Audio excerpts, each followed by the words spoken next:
Alors, sommes-nous femmes de plaisir aussi, sans ovaires? Je pourrais rajouter, sommes-nous femmes de plaisir à la ménopause? Sans ovaires, il n'y a plus les fluctuations hormonales du cycle de la jeune femme jusqu'à la ménopause, donc ça revient au même de ne plus avoir d'ovaires ou d'être ménopausée.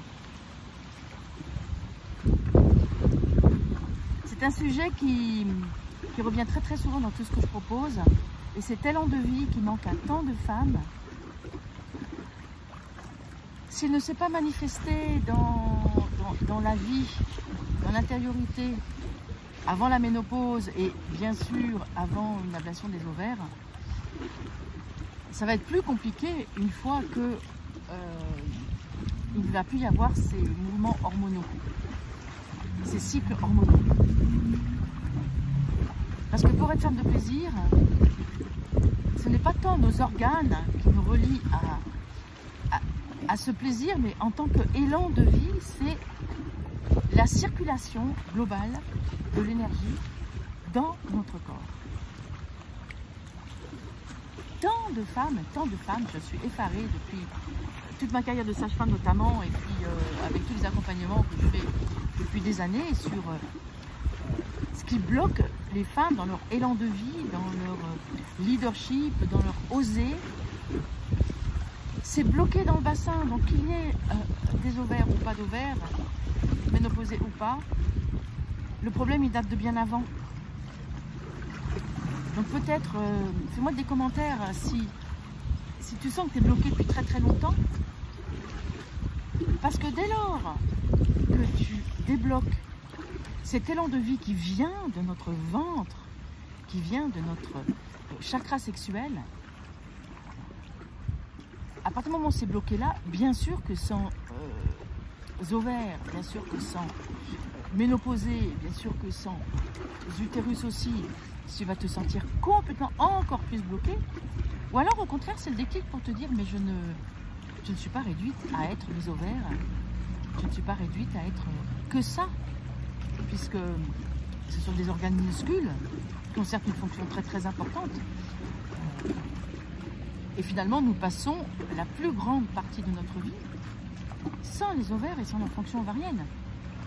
Ça ne nous empêche pas d'être en vie, avoir envie, avoir du désir pour être femme de plaisir. Et pour être en vie, être femme désirante, avoir du désir pour avoir du plaisir, c'est notre mouvement intérieur qui circule. Et ce sont en particulier aussi nos muscles intimes. La fondation étant le périnée.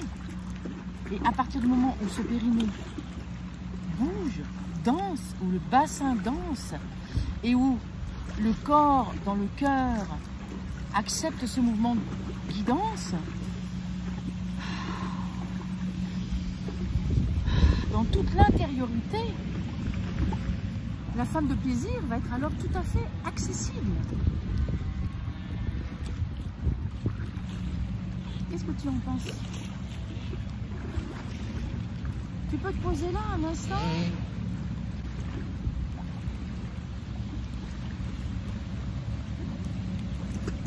Je suis dans des escaliers. Est-ce que ça va marcher?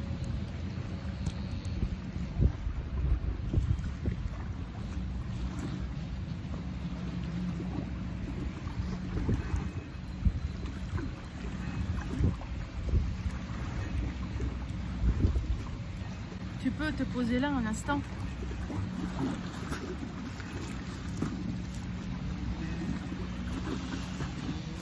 Et observer comment ça circule à l'intérieur de toi. Est-ce que tu peux te regarder de l'intérieur et puis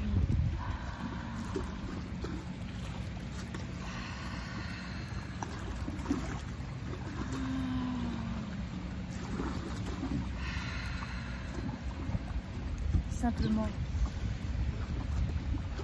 être dans ce plaisir de bouger, de faire comme une vague avec ton corps. Ça peut dépasser la colonne vertébrale.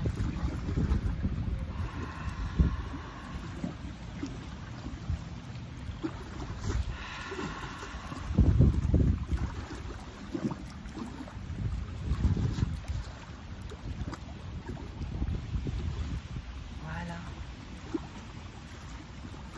Commencer à l'intérieur, d'avoir simplement fait ce mouvement. Moi déjà j'ai mon souffle qui s'est accéléré et je le sens à l'intérieur de mon corps. Je mets une petite caméra intérieure pour aller voir, une longue vue pour aller voir à l'intérieur. Et oui, ça a bougé partout. Alors, qu'est-ce que tu attends